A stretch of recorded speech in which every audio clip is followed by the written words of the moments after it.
दीनदयाल उपाध्याय गोरखपुर विश्वविद्यालय गोरखपुर के दीक्षा भवन में पूर्वांचल के समग्र विकास को लेकर होने वाले सेमिनार व वेबिनार कार्यक्रम में बतौर मुख्य अतिथि योगी आदित्यनाथ ने दीप प्रज्वलित कर कार्यक्रम का शुभारंभ किया। वहीं मुख्यमंत्री ने पुस्तक के विमोचन के साथ ही रोवर रेंजर के नवनिर्मित भवन का लोकार्पण भी मंच से किया।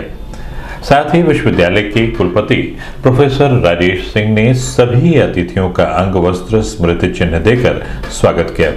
कार्यक्रम को संबोधित करते हुए मुख्य अतिथि मुख्यमंत्री योगी आदित्यनाथ ने कहा कि प्रदेश में विकास की प्रचुर संभावनाएं हैं। ऐसे में हमें स्थानीय स्तर पर उन प्रतिभाओं को संवारने और दिखाने की जरूरत है जिनसे हम पूर्वांचल को समग्र आगे ले जा सकें। इस दौरान जल शक्ति मंत्री महेंद्र सिंह, सदर सांसद रविकिशन शुक्ला, मंडलायुक्त जयंत नालिकर, नगर महापौर सीताराम जायसवाल, पूर्व नगर महापौर डॉक्टर सत्य पांडे सहित बड़ी संख्या में विश्वविद्यालय के प्रोफेसर व स्थानीय उद्यमी मौजूद रहे। आनंद मठ में लिखी गई वे अमर पंक्तियां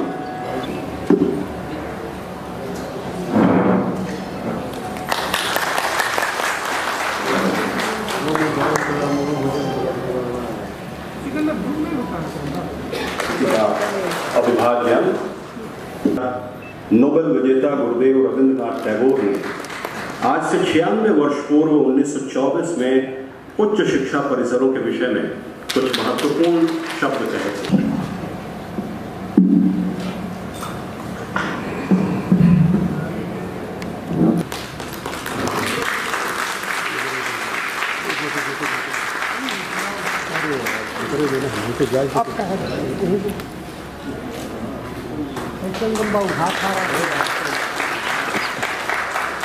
समन्वयक रोवर इस कार्यक्रम में उपस्थित हूँ।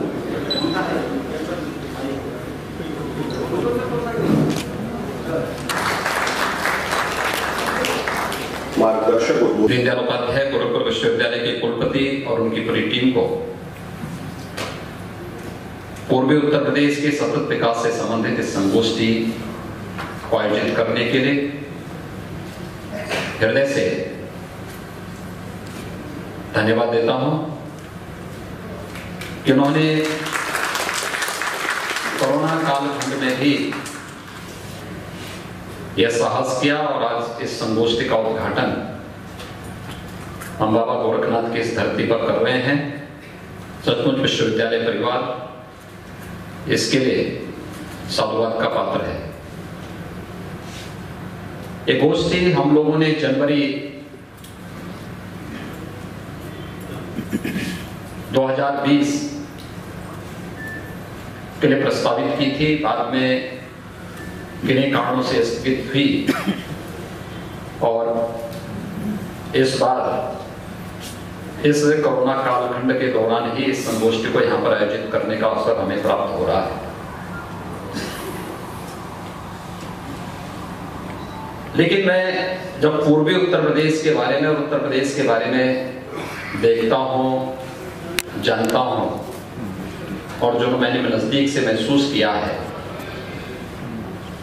मुझे लगता है कि दृश्य उसके और भी विपरीत है।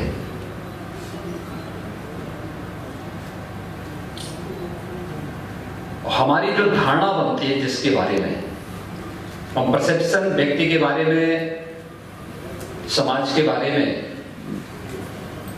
और किसी क्षेत्र विशेष के बारे में जो बना देते हैं, वो परसेप्शन वहां के विकास को उसी रूप में प्रभावित भी करता है। आज से 3.5 वर्ष पहले उत्तर प्रदेश के बारे में भी लोगों की धारणा थी, लेकिन आज मैं कह सकता हूं कि देश के अंदर आप कहीं भी जाएंगे, उत्तर प्रदेश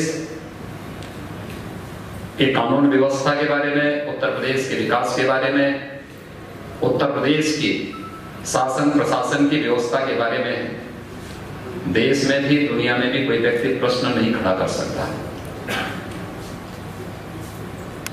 2014 के पहले भारत के बारे में भी लोगों के मन में यही धारणा थी। और ये मान्यता थी कि भारत एक पिछड़ों देश है दुनिया के अंदर। नकलची वह यूरोप की नकल करना चाहता है, अमेरिका की नकल करना चाहता है, दुनिया के उन विकसित देशों की नकल करना चाहता है, लेकिन स्वयं अपनी ओर से कुछ करना नहीं चाहता। लेकिन आज 6 वर्षों में आपने देखा होगा भारत ने एक परसेप्शन चेंज किया है। आज दुनिया भारत का अनुसरण करने के लिए मजबूर होती हुई दिखाई दे रही है और बहुत सारे ऐसे मुद्दे हैं जो हम सबको अंतःकरण से झकझोरने के लिए मजबूर करती है। वही स्थिति पूर्वी उत्तर प्रदेश के बारे में भी है। पूर्वी उत्तर प्रदेश हो सकता है आपकी सोच ने उस पूर्वी उत्तर प्रदेश को गरीब बनाया हो, पिछड़ा बनाया हो, लेकिन प्रकृति और परमात्मा ने पूर्वी उत्तर प्रदेश को सबसे समृद्ध क्षेत्र बनाया है। और मेरा यह मानना है कि धरती का सबसे समृद्ध क्षेत्र है।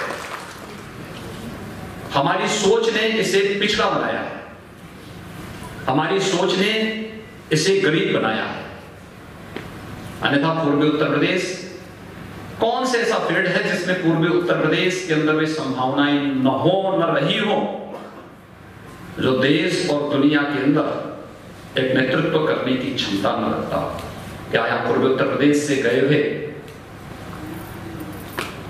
वे मजदूर जो आज से लगभग पौने 200 वर्ष पहले दुनिया के तमाम देशों में जिनके पूर्वजों को गन्ने की खेती के लिए ले जाया गया था, जब उन्हें अवसर मिला तो उन्होंने इस देश को नेतृत्व भी दिया और दे भी रहे हैं।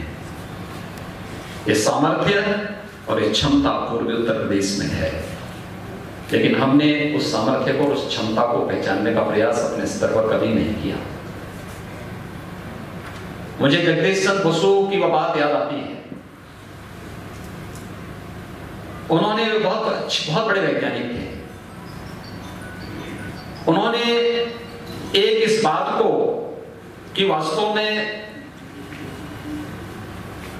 हर एक जंतु के अंदर भी प्राण है और उसको हम जिस प्रकार का व्यवहार और जिस प्रकार की धारणा उसके प्रति हम बनाएं। इस अवसर पर आप सभी के प्रति भी आयोजन मंडल की तरफ से मैं आभार व्यक्त करता हूं।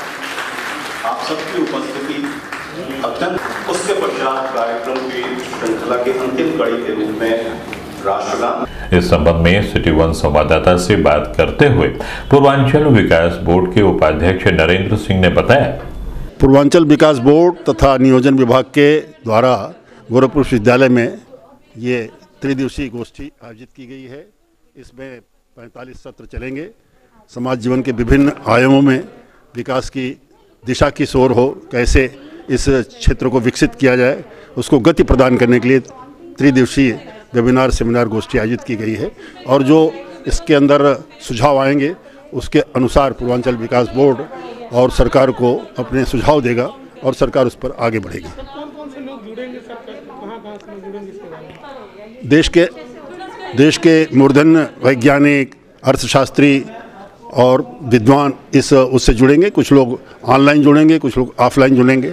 और ये 3 दिवसीय गोष्ठी का समापन भी माननीय मुख्यमंत्री जी 12 तारीख को 4 बजे ऑनलाइन करेंगे। सर आपका जो बोर्ड है सर, उसका गठन कैसे हुआ, किस पर्पज से हुआ है और पूर्वांचल की